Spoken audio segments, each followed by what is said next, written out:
할렐루야. 오늘은 말씀에 붙잡혀라는 제목으로 하나님의 말씀을 대언하도록 하겠습니다. 미국의 사업가로 또 자선 사업을 많이 한 자선가로 잘 알려진 인물 가운데 강철왕 카네기라는 사람이 있습니다. 한번 볼까요? 여러분 잘 아시죠? 이 카네기가 나름대로 유명한 말들을 많이 했는데요. 그 말 중에 이런 말도 있습니다. 인간이 실패하는 10가지 장애물이라고 해서 인생을 살면서 10가지 실패할 수밖에 없는 10가지 장애물이 있더라라는 것을 말을 한 것이 있는데 그 말이 아주 참 마음에 와닿아서 말씀을 드립니다. 한번 들어보시길 바랍니다. 첫 번째는요, 장애물이 뭔가 하니 열등의식과 자기 비하는 의욕을 저하시키는 독약이다 그랬습니다.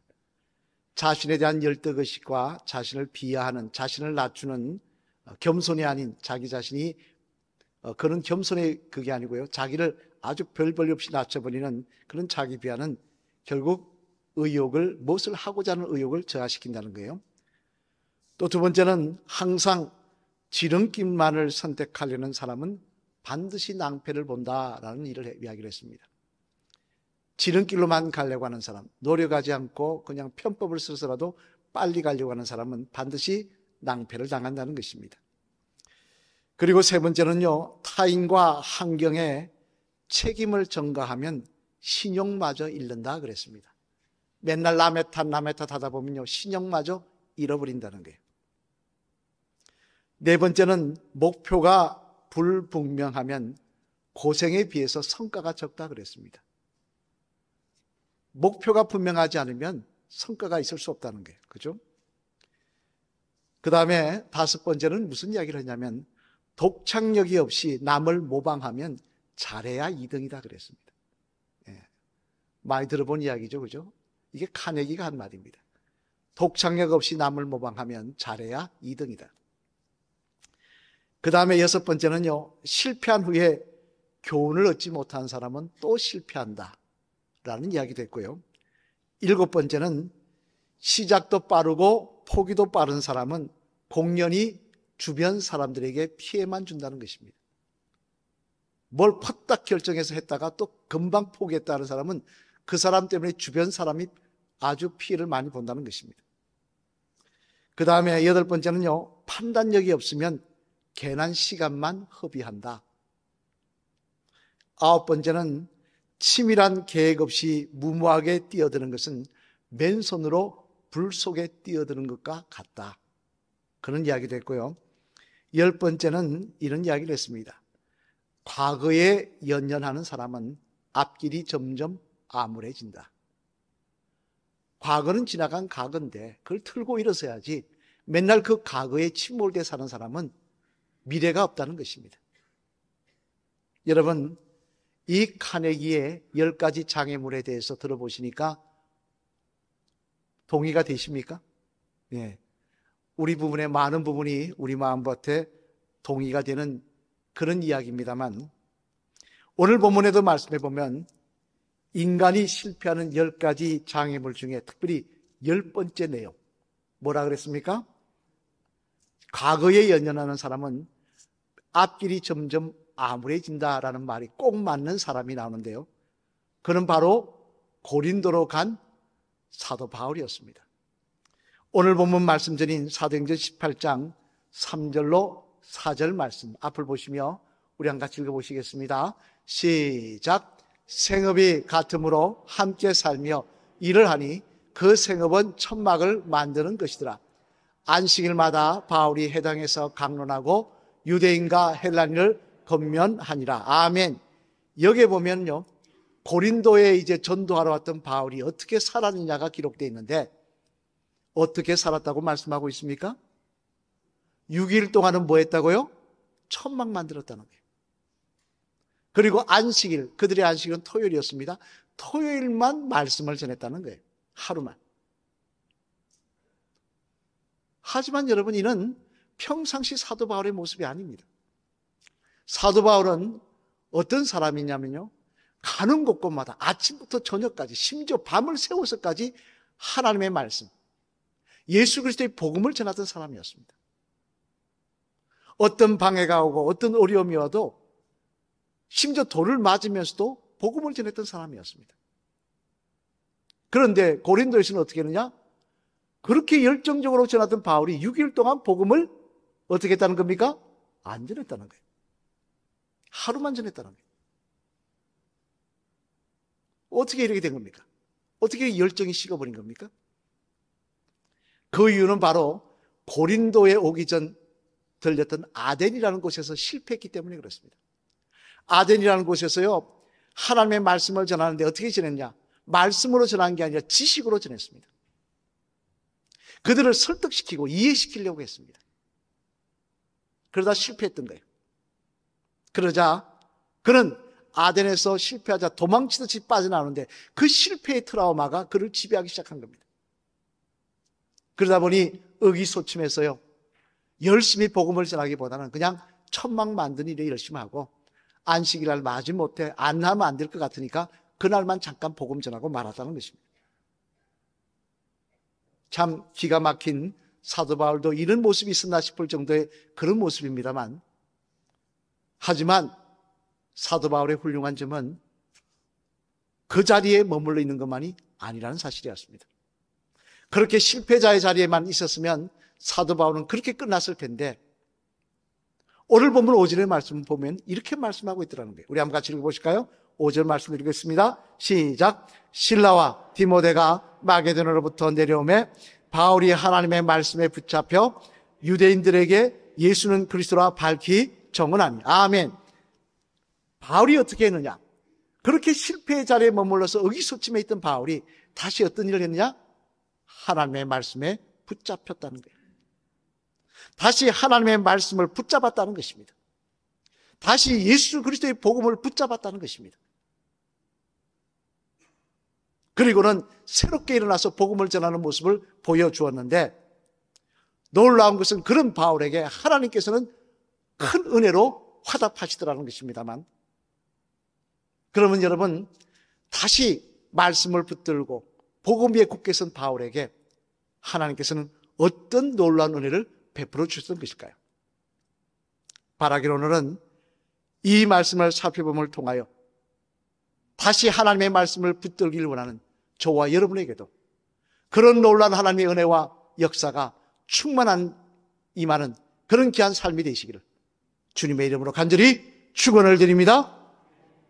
그러면 다시 복음에 집중하여 하나님의 말씀을 붙잡은 바울에게 하나님께서는 어떤 은혜를 베풀어 주셨는가? 그 내용을 살펴보면요, 먼저 첫째로 우리 같이 한번 읽어보시겠습니다. 시작. 복음의 능력이 나타나게 하시더라는 것입니다. 뭐가 나타났다고요? 복음의 능력이 나타나게 하시던 거예요. 오늘 보면 8절 말씀 앞을 보시며 같이 한번 읽겠습니다. 시작. 또 회당장 그리스도가 온 지방과 더불어 주를 믿으며 수많은 고린도 사람도 듣고 믿어 세례를 받더라. 아멘. 무슨 말씀입니까? 하나님의 말씀에 붙잡힌 바울이 복음을 전하기 시작하자, 하나님의 말씀을 전하기 시작하자 어떤 일이 일어났느냐? 회당장이었던 유대인 그리스도가 예수를 믿게 되는 역사가 일어나더라고요. 뿐만 아니라 많은 고린도 사람들이 그 복음을 듣고 다시 예수를 영접하는, 예수님의 사람으로 거듭나는 역사가 일어나더라고요. 참 귀한 역사입니다만, 그러나 여러분, 이는 결코 쉬운 일이 아니었습니다. 물론 다른 곳에서는 그런 역사가 많이 일어났지만, 하지만 여기가 특별히 고린도이다 보니까 이런 일은 결코 쉬운 일이 아니었습니다. 웬관이요, 고린도는 다른 도시들보다 향락이 상업적으로 발전해서 부가 풍족했고요, 그러다 보니까 태폐 문화가 판치던 동네였기 때문에 그렇습니다. 60만 명의 인구가 살았는데, 이 도시에는 특별히 아포레디테, 다른 말로 비너스라고 하는 그 아포레디테를 섬기는 신전이 있었는데요, 그 신전에는 여사제라 그래가지고 몸을 팔고 그게 신전에 숭배하러 온 사람들과 성적 관계를 갖는 여자 사제가 1000명이 있었다고 합니다. 심지어 전문적으로 몸을 파는 그런 여인들뿐만 있는 게 아닙니다. 아포로디테를 열심히 섬기던 일반직 가정의 딸도 나도 아포로디테를 사랑하는 마음을 보여주겠다 해서 그 사랑하는 마음을 어떻게 보이느냐? 자원해서 여사제로 들어가서 자기 몸을 모든 남자들에게 내어주면서 1년이면 1년, 6개월이면 6개월 그렇게 지내던 동네가 그 동네였어요. 누구도 그런 걸 가지고 탓하지 않았습니다. 어떻게 이렇게 살 수 있느냐? 탓하지 않았습니다. 그런 풍토가 있는 데가 고린도였다는 거예요. 그래서 사람들은 뭐라 그랬느냐? 타락하고 삶이 엉망이고 아주 허랑방탕하고 아주 그냥 태폐적인 삶을 살면 그 사람들에게 뭐랬냐? 너도 고린도 사람이냐? 그렇게 욕을 했다는 거예요. 이게 어떤지 아시지 않겠습니까? 그런데 이런 곳에 복음을 전했더니 사람들이 복음을 영접하고 그 생활을 끊더라는 것입니다. 얼마나 놀라운 일입니까? 여러분 이처럼 복음에 집중하면요, 하나님의 말씀을 붙잡으면요, 하나님께서 역사하셔서 복음의 능력이 나타나게 하십니다. 어떻게 바울의 말로 설득이 되었겠습니까? 하나님의 역사가 일어난 거죠. 복음의 능력이 나타난 거죠. 하지만 복음의 능력을 우리가 하나님의 말씀을 붙잡으면요, 나타나는 복음의 능력은 비단 다른 사람을 변화시키는, 그래서 믿음의 사람으로 바꾸는 그것만이 아닙니다. 영생을 얻게 하는 것, 생명을 얻게 하는 것, 가장 귀한 은혜입니다만 그뿐만 아니라 또 다른 능력들이 나타나는데요. 빌립보서 4장 4절 말씀 한번 같이 읽어보시겠습니다. 시작. 주 안에서 항상 기뻐하라. 내가 다시 말하노니 기뻐하라. 아멘. 무슨 말씀입니까? 사도 바울의 고백인데 이 고백을 사도 바울이 어디서 했느냐? 감옥에 갇혀 있으면서 하더라는 거예요. 그것도 오늘 사형당할지 내일 사형당할지 모르는 상태 속에 갇혀 있으면서 이런 고백을 하더라는 거예요. 어떻게 이런 고백을 할 수 있습니까? 내가 죽을지 모르는 상황 속에서. 근데 바울이 복음에 붙잡히니까, 하나님의 말씀을 다시 붙잡으니까 하나님이 이런 평강을, 이런 마음을 허락하여 주시더라는 거예요. 환경에 휘둘리지 않는 마음, 상황에 휘둘리지 않는 기쁨을 허락하여 주시더라는 거예요.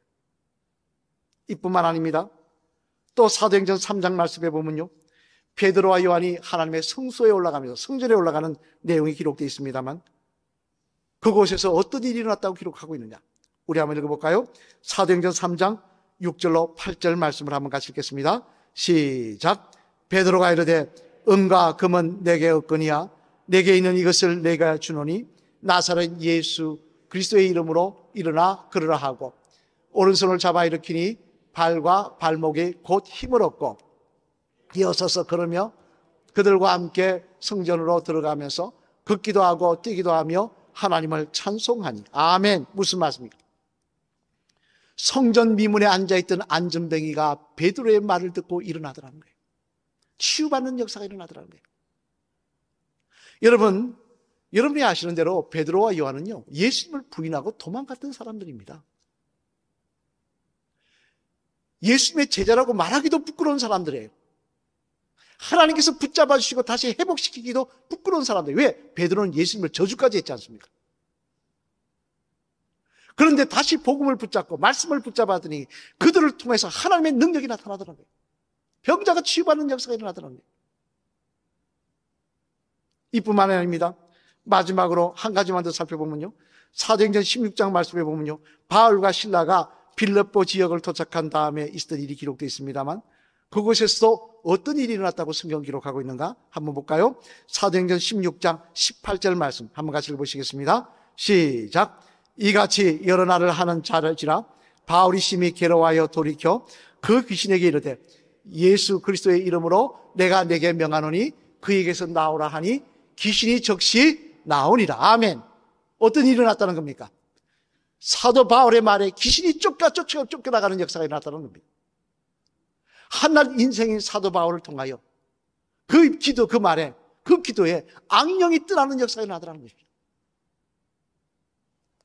과거 제가 처음 목사 안수를 받고요, 경기도 안산의 안산광림교회로 부목사로 처음에 갔었는데요, 그때가 제가 계산해 보니까 32살 때였습니다.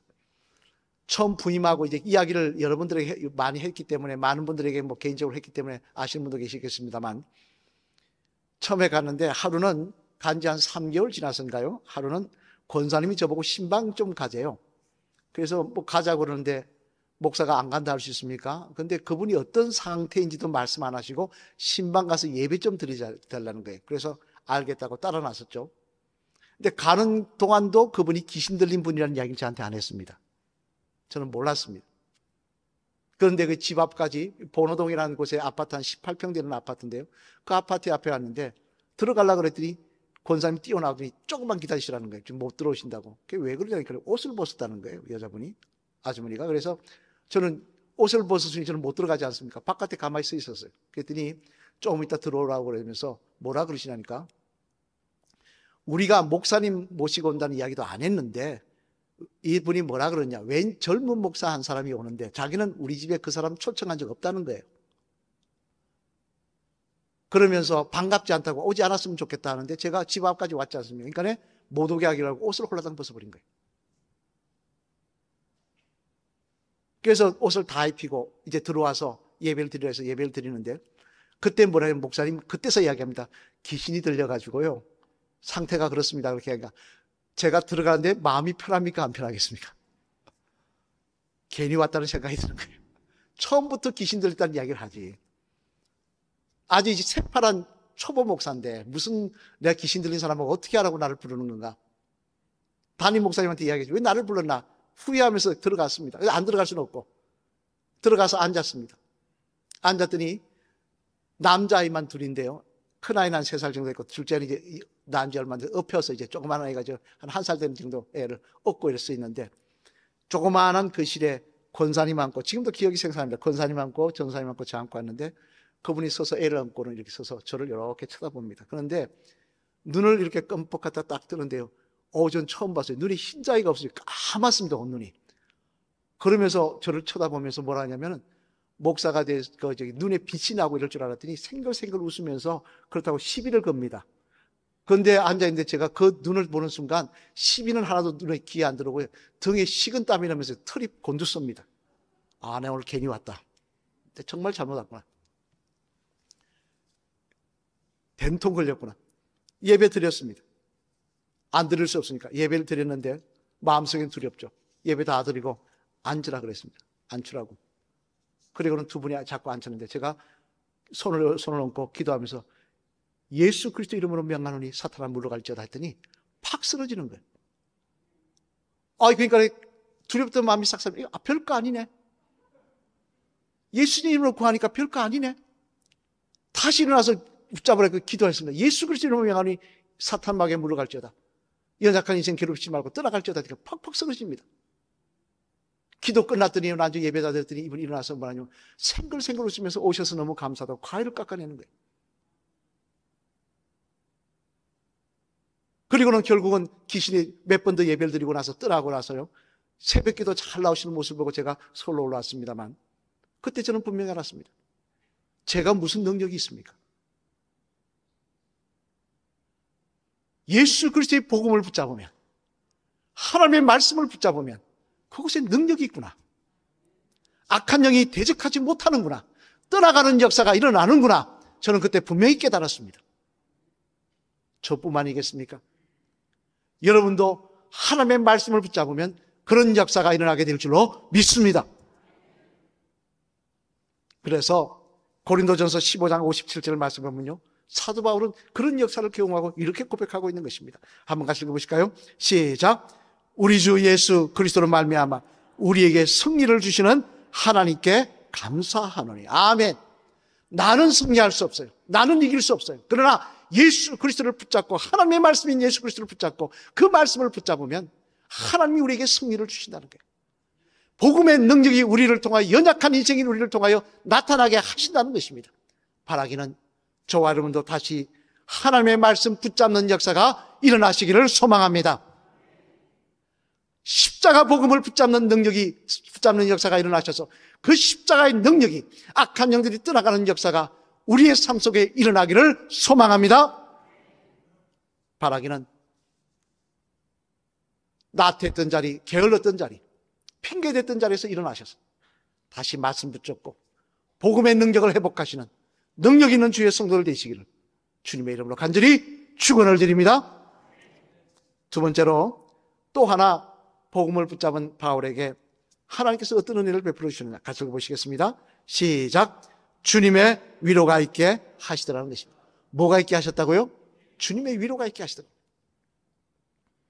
오늘 본문 5절 말씀 다시 한번 읽어보시겠습니다. 시작. 디모데가 마게도냐로부터 내려오매 바울이 하나님의 말씀에 붙잡혀 유대인들에게 예수는 그리스도라 밝히 정언하니. 아멘. 여기 보면요, 실라와 디모데가 데살로니가에서 바울을 찾아왔다, 고린도로 찾아왔다 기록되어 있습니다만, 하지만 이는 단순히 실라와 디모데가 바울을 찾아온 것만이 아니에요. 그들이 갖고 온 소식이 있었습니다. 그 소식이 뭐냐? 우리 데살로니가 3장 7절로 9절 말씀 한번 같이 읽어보시겠습니다. 시작. 이러므로 형제들아, 우리가 모든 궁핍과 환난 가운데서 너희 믿음으로 말미암아 너희에게 위로를 받았노라. 그러므로 너희가 주 안에서 굳게 선즉 우리가 이제는 신나라 우리가 우리 하나님 앞에서 너희로 말미암아 모든 기쁨으로 기뻐하니 너희를 위하여 능히 어떠한 감사로 하나님께 보답할까. 아멘. 무슨 말씀입니까? 이들이 갖고 온 소식이 하나하고 또 하나가 있었는데 그게 뭐냐? 첫째는 데살로니가 교회가 다시 일어섰다는 거예요. 자기가 세워놓고 떠나면서도 연약한 교회, 이 교회가 과연 일었을까 싶었는데 떠나왔는데 보니까 이 교회가 일어서서 부흥하게 됐더라는 거예요. 그러니 복음을 전하는 바울의 입장에서는 얼마나 감사합니까? 열매가 자랐으니 힘을 얻죠. 더더욱 그 기쁜 건 뭐냐? 또 하나는 뭐냐면 이들이 헌금을 모았더라는 거예요. 전도한 일에 사용하라고. 여러분, 이게 교회가 될까 싶어서 복음을 전했지만 몇 사람 모아놓고 교회라고 만들어놓고 떠나왔는데, 그런데 그곳에 교회가 세워지고 교회가 건강하게 자라가고 그들이 위로할 뿐만 아니라 또한 헌금까지 모아서 선교하라고 보냈으니 바울의 입장에서는 얼마나 감사하겠습니까? 얼마나 위로가 됐겠습니까? 얼마나 힘을 얻었겠습니까? 하지만 이뿐만이 아닙니다. 주님이 주시는 위로가 또 기록되어 있는데요, 오늘 보면 9절로 10절 말씀에 보면 이렇게 기록하고 있습니다. 우리 9절로 10절 말씀 한번 같이 읽어보시겠습니다. 시작. 밤에 주께서 환상 가운데 바울에게 말씀하시되 두려워하지 말며 침묵하지 말고 말하라. 내가 너와 함께 있음에 어떤 사람도 너를 대적하여 해롭게 할 자가 없을 것이니 이는 이 성중에 내 백성이 많음이라 하시더라. 아멘. 무슨 말씀입니까? 하나님이 또 환상 중에 나타나서 말씀하시더라는 거예요. 고린도에서 두려워하지 말라. 이 가운데 내가 전할 하나님의 복음을 듣고 예수님의 사람이 될 사람이 많다는 거예요. 하나님이 그렇게 역사하시겠다는 거예요. 내가 더 실었던 씨가, 복음의 씨가 자라서 데살로니가가 세워지고 또 이곳에서 두려워하고 있는 나에게 하나님께서 함께 하셔서 복음의 씨앗이 펼치게 것이라고 위로하시더라는 거예요. 여러분은 아마 모래 위의 발자국이라는 예화를 잘 아실 것입니다. 아시죠? 한 사람이 꿈을 꾸다가 자기의 인생길을 모래에 이렇게 박힌 그 발자국을 보고 본 그런 말씀입니다. 인생을 혼자 걸어간 발자국이 쭉 있다가 어느 날 보니까 발자국이 2개가 되더라는 거예요. 그래 보니까 이게 웬 발자국이냐더니 예수님 믿기 시작할 때 예수님이 함께 그런 발자국이라는 거예요. 그러다가 보니까 자기가 가장 어려울 때에 한 발자국이 사라지고 또 한 발자국만 남아서 주님 왜 저 때 내가 제일 어려울 때 내 혼자 두셨습니까? 라고 하니까 주님 뭐라 그러시냐? 네 혼자 둔 게 아니라 네 발자국이 아니라 내 발자국이다. 내가 너를 업고 걸었다 그러지 않습니까? 우리가 주님의 말씀에 붙잡히면요, 주님 우리를 업고 그러십니다. 내가 연약하고 내가 흔들릴 때 나에게 위로하시고 힘을 주시고 새 힘을 주십니다. 내가 지치고 피곤할 때 하나님께서 찾아오셔서 나에게 힘이 될 일들을 붙여주시고 힘되는 사람들을 붙여주시고 위로받을 일들을 허락하여 주시고 다시 소망 가운데 거하게 하시는 은혜를 허락하여 주신다는 것입니다. 우리가 말씀을 붙잡을 때 이런 역사가 일어나게 될 줄로 믿습니다. 사랑하는 성도 여러분, 이제 말씀을 마치려고 합니다. 오늘 본문에 보면요, 낙심한 자리에서 있던 바울, 그가 다시 일어납니다. 다시 하나님의 능력을, 복음의 능력을 회복합니다. 그리고 그의 삶 속에 하나님의 위로와 새 힘을 주시는 역사가 회복됩니다. 비결이 무엇이었습니까? 하나님의 말씀을 붙잡았습니다. 복음을 붙잡았습니다. 그 말씀에 다시 기도하며 그 말씀을 붙들고 일어섰습니다. 그때 하나님께서는 그런 역사를 허락하여 주셨습니다. 이 역사가 저는 믿습니다. 바울만의 간증이 아니라 다시 복음을 붙잡고 말씀 가운데 거듭나기를 소망하는 저와 여러분들에게도 허락하실 하나님의 은혜인 줄로 저는 분명히 믿습니다. 다시 복음 붙잡으시길 바랍니다. 다시 말씀 붙잡으시길 바랍니다. 그래서 하나님의 능력 가운데, 위로 가운데, 세임 주시는 그 은혜 가운데 승리하시는 주의 백성들 다 되시기를 소망합니다.